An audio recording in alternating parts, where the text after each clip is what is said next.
جب اماں عائشہ پر تہمت لگی تو آپ صلی اللہ علیہ وسلم نے حضرت عائشہ سے بات کرنا چھوڑ دی۔ پھر آپ صلی اللہ علیہ وسلم کو اللہ کی طرف سے کوئی پیغام نہیں آیا تو حضرت علی رضی اللہ تعالیٰ عنہ کو مشورے کے لیے بلایا گیا کہ حضرت عائشہ کو طلاق دے دیں یا نہیں۔ پھر حضرت علی نے ایسا جواب دیا کہ بسم اللہ الرحمن الرحیم۔ غزوہ بنی مطلق سے جب رسول اللہ صلی اللہ علیہ وآلہ وسلم واپس مدینہ آنے لگے تو ایک مقام پر پڑاؤ کیا۔ اس غزوہ میں آپ کے ساتھ ام المومنین عائشہ بنت ابی بکر بھی تھیں جو ایک ہدج میں سفر کرتی تھیں۔ چند مخصوص آدمی اس کو اونٹ پر لادنے اور اتارنے پر مقرر تھے۔ حضرت عائشہ لشکر کی روانگی سے قبل یعنی کچھ دیر پہلے لشکر سے باہر رفع حاجت کے لیے تشریف لے گئیں۔ جب واپس آئیں تو دیکھا کہ ان کے گلے کا ہار کہیں ٹوٹ کر گر گیا ہے۔ وہ دوبارہ ہار کی تلاش میں لشکر سے باہر چلی گئیں اور واپس آنے میں کچھ دیر ہو گئی تھی اور لشکر روانہ ہو گیا۔ آپ کو یاد لادنے یعنی آپ کا یاد لادنے والوں نے خیال کیا کہ آپ اندر تشریف فرما ہیں تو وزن محسوس نہیں ہوتا تھا۔ انہوں نے اور پورا قافلہ منزل پر روانہ ہو گیا۔ آپ منزل پر واپس آئیں تو کوئی آدمی موجود نہیں تھا۔ تنہائی اور اندھیری رات سے سخت گھبرائیں اور اکیلا سفر کرنا بھی مشکل تھا، اس لیے آپ یہ سوچ کر لیٹ گئیں کہ جب اگلی منزل پر مجھے نہ پائیں گے تو میری تلاش میں ضرور یہاں آئیں گے۔ آپ لیٹی لیٹی سو گئیں۔ ایک صحابی صفوان ہمیشہ لشکر کے پیچھے اس خیال سے چلا کرتے تھے کہ لشکر کا گرا ہوا سامان اٹھاتے چلیں۔ جب اس مقام پر پہنچے تو حضرت عائشہ کو دیکھا۔ چونکہ آپ پہلے ام المومنین کو دیکھ چکے تھے تو پہچان گئے اور انہیں مردہ سمجھ کر انا للہ و انا الیہ راجعون پڑھا۔ اس کے بعد اس آواز سے حضرت عائشہ رضی اللہ تعالیٰ عنہا جاگ اٹھیں تو حضرت صفوان نے اپنی اونٹنی کو ان کے قریب جا کر بٹھا دیا، جس پر آپ بغیر کوئی بات کیے سوار ہو گئیں اور حضرت صفوان نے اونٹ کی مہار پکڑ کر پیدل چلتے ہوئے اگلی منزل پر حضور نبی کریم صلی اللہ علیہ وسلم کے پاس پہنچ گئے۔ منافقوں کے سردار عبداللہ بن ابی نے اس واقعے کو حضرت عائشہ پر تہمت لگانے کا ذریعہ بنا لیا اور خوب اس تہمت کا چرچا کیا، اور مدینہ میں اس منافق نے اس شرمناک تہمت کو اس قدر اچھالا اور اتنا شور و غلغلہ کیا کہ مدینے میں ہر طرف اس فتنے اور تہمت کا چرچا ہونے لگا۔ بعض مسلمان مثلاً حسان بن ثابت، مستہ بن اساسہ اور حمنہ بنت حجش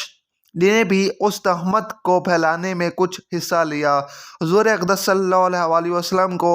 اس شر انگیز تہمت سے بے حد رنج و صدمہ پہنچا۔ اس موقع پر عبداللہ بن ابی نے کئی مقاصد حاصل کرنے کی کوشش کی۔ ایک طرف رسول اللہ صلی اللہ علیہ وسلم اور ابو بکر صدیق کی عزت پر حملہ کیا، دوسری طرف اس نے اسلامی تحریک کے بلند اخلاق کو گرانے کی کوشش کی، تیسری طرف اس نے ایک چنگاری پھینکی کہ اگر اسلام اپنے پیروکاروں کی کایا پلٹ چکا ہوتا تو مہاجرین اور انصار آپس میں لڑ پڑتے، کیونکہ حضرت عائشہ کے حوالے سے جس شخص پر الزام لگ رہا تھا یعنی صفوان بن معطل کا تعلق قبیلہ خزر سے تھا۔ حضور نبی کریم صلی اللہ علیہ وسلم کو عائشہ صدیقہ کی پاک دامنی پر پورا یقین تھا، لیکن چونکہ بیوی کا معاملہ تھا اس لیے آپ نے اپنی طرف برات کا اعلان کرنے کی بجائے وحی الہی کا انتظار فرمانے لگے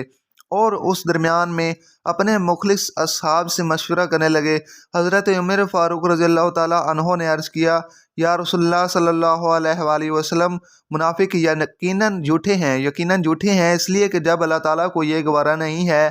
کہ آپ کے جسم یا طہر پر ایک مکھی بھی بیٹھ جائے، کیونکہ مکھی نجاستوں پر بیٹھتی ہے، تو بھلا جو عورت ایسی برائی کی مرتکب ہو خداوند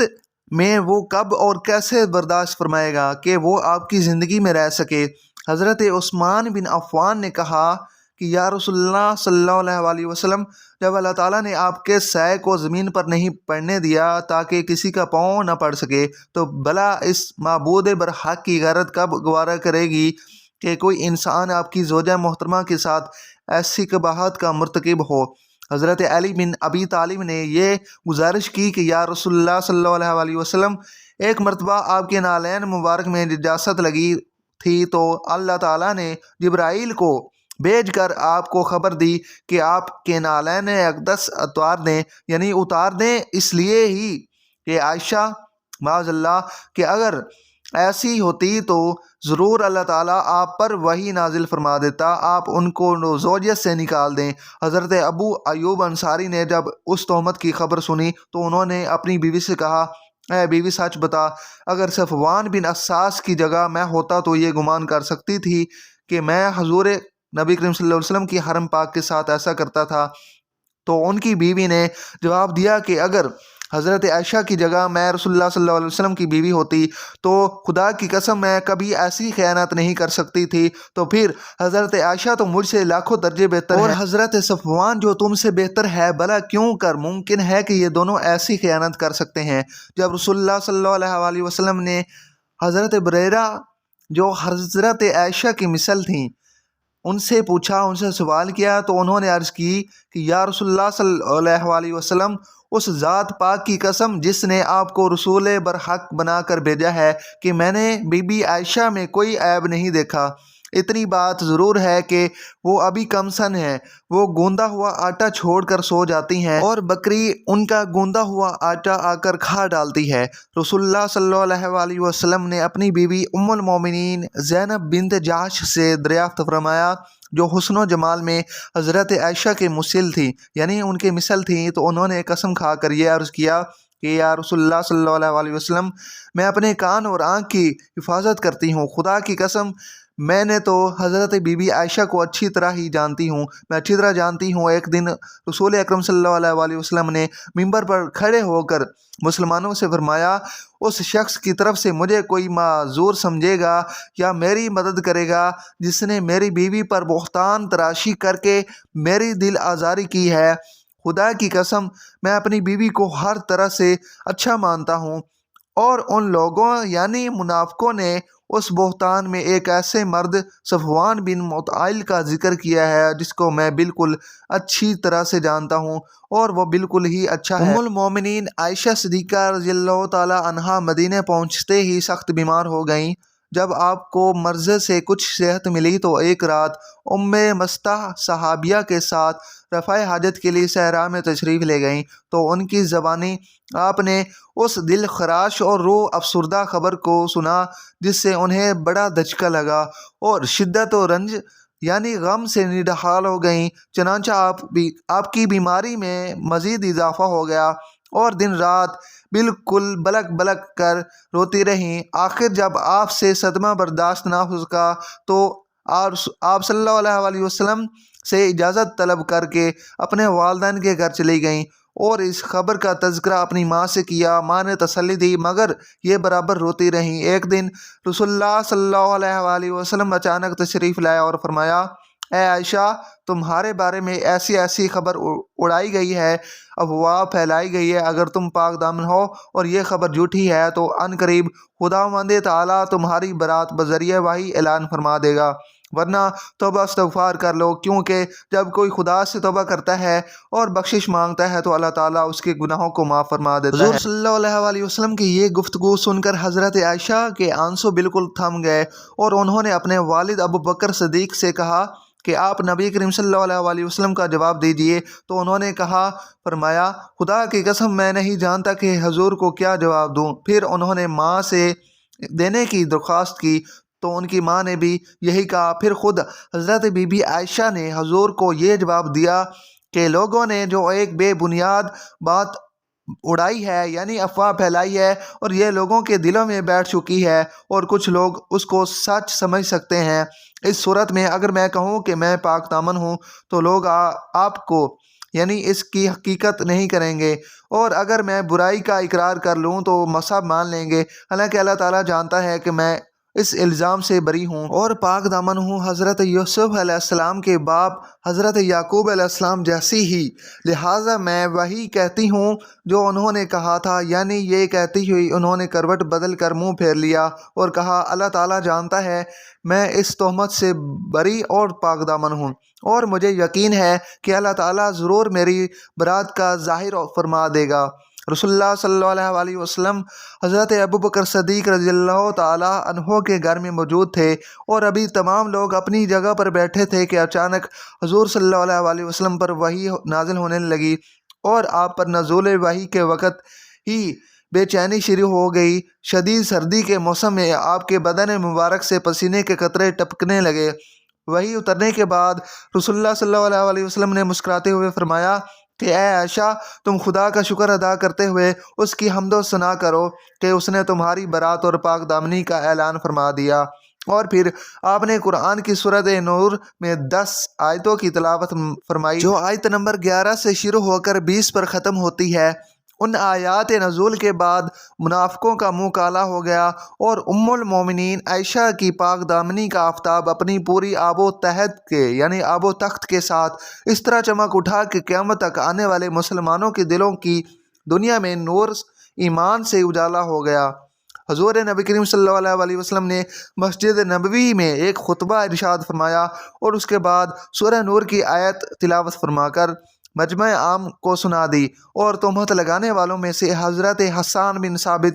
مست بن اسامہ اور حمنا بنت جعش، عبداللہ بن ابی ان ساروں کو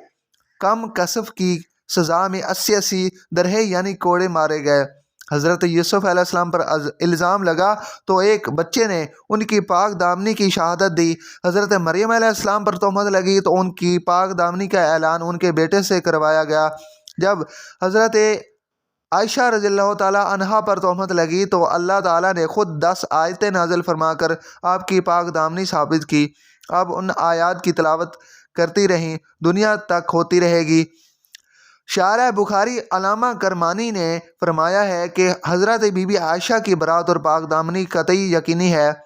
جو قرآن سے ثابت ہے۔ اگر کوئی اس میں شک کرے تو وہ کافر ہے، اگر کوئی شک کرے تو وہ یقیناً کافر ہے۔ حضرت ابوبکر صدیق رضی اللہ تعالیٰ عنہ کو حضرت مس بن اساسہ پر بڑا غصہ آیا۔ یہ آپ کے خالہ زاد بھائی تھے اور بچپن میں ہی ان کے والد وفات پا گئے تھے، اور ابوبکر صدیق نے ان کی پرورش بھی کی تھی، اور ان کی مفلسی کی وجہ سے ہمیشہ ان کی مالی امداد فرماتے رہتے تھے، مگر اس کے باوجود حضرت مستہ بن اساسہ نے بھی اس دامت تراشی اور اس کا چرچا کرنے میں کچھ حصہ لیا تھا۔ اس وجہ سے ابوبکر صدیق رضی اللہ تعالیٰ عنہ نے غصے میں بھر کر یہ قسم کھا لی کہ اب میں مستہ بن اساسہ کی کبھی کوئی مالی امداد نہیں کروں گا۔ اس موقع پر اللہ تعالیٰ نے یہ آیت نازل فرمائی کہ اور قسم نہ کھائیں، اور جو تم میں فضیلت والے اور گنجائش والے ہیں قرابت والوں اور مسکینوں اور اللہ تعالیٰ کی راہ میں ہجرت کرنے والوں کو دیں، معاف کریں اور درگزر کریں۔ کیا تم اسے پسند نہیں کرتے کہ اللہ تمہاری بخشش کرے، اور اللہ بہت بڑا بخشنے والا مہربان ہے۔ اور ابوبکر صدیق رضی اللہ تعالیٰ عنہ نے اپنی قسم توڑ ڈالی اور پھر مستہ بن اساسہ کا خرچ بدستور عطا فرمانے لگے۔ امامیہ کا یہ نظریہ ہے کہ تمام انبیاء کی بیویاں پاک دامن ہوتی ہیں، کبھی ان کا دامن اس گناہ کی آلودگی سے داغدار نہیں ہو سکتا۔ وہ کافر ہو سکتی ہیں جیسے نوح علیہ السلام اور لوط علیہ السلام کی بیویاں تھیں، کیونکہ کفر لوگوں کو کبھی نبی سے مستنفر نہیں کر سکتا اگر ان کا دامن داغ افت سے اس معاشرتی عیب سے عیبدار نہیں ہو سکتا، کیونکہ یہ بات شان نبوت کی سراسر منافی ہے کہ ان کے گھر کوئی فاحشہ عورت ہو اور وہ اسی برداشت کریں، کیونکہ یہ لوگوں کو نبی سے مستنفر کرتی ہیں۔ چنانچہ ابن عباس سے مروی ہے کہ کبھی کسی نبی کی بیوی نے بدکاری نہیں کی، لہٰذا نبی کا ہر اس عیب سے منزہ ہونا ضروری ہے جو اس سے لوگوں کی نفرت کا باعث ہوا۔ اگر شان علی کو اس ام المومنین سے کوئی اصولی اختلاف ہے تو وہ بغض علی اور ان سے زن کرنے اور بے قصور مسلمانوں کو قتل کرانے کی وجہ سے ہے، ورنہ کوئی شیعہ مسلمان کسی حالت میں بھی چاہے گا نہیں کہ اس قرآنی برات کے بعد پیغمبر اسلام صلی اللہ علیہ وسلم کی ازواجی مطہرات کے بارے میں اس قسم کی گھٹیا الزام و اتہام یا سچائی کا تصور بھی نہیں کر سکتا۔ بعض لوگ بیان کرتے ہیں کہ پیغمبر اسلام صلی اللہ علیہ وآلہ وسلم نے اس معاملے میں حضرت علی رضی اللہ تعالیٰ عنہ سے مشورہ کیا تھا کہ انہیں کیا کرنا چاہیے، تو انہوں نے ام المومنین علیہ السلام کو طلاق دینے کا مشورہ دیا تھا۔ توبہ معاذ اللہ، یہ افواہ کسی دشمن نے اڑائی ہوگی، یا روایات باوجہ ناقابل اعتماد ہے۔ اولاد اس کے لیے نبی کریم صلی اللہ علیہ وسلم پیغمبر اسلام صلی اللہ علیہ وسلم جو خود سب سے افضل و اعلیٰ ہیں، انہیں کسی سے مشورہ کرنے کی کیا ضرورت تھی؟ انہیں کسی منافق کی افواہ اڑانے سے اپنی زوجہ کے بارے میں شک کرنے کا جواز کیا تھا۔ ان کو یقین نہیں تھا کہ خداوند محکم کوئی فحشہ عورت ان کے حوالے عقد میں نہیں دے سکتا۔ رب بالفرض محال شک تھا کہ کیا خدا سے براہ راست رابطہ قائم کر کے اس کا ازالہ نہیں کر سکتے تھے؟ البتہ اس برس برادران اسلامی کے مفسر جناب اسماعیل حقی نے اپنی تفسیر روح البیان میں یہ روایت لکھی ہے کہ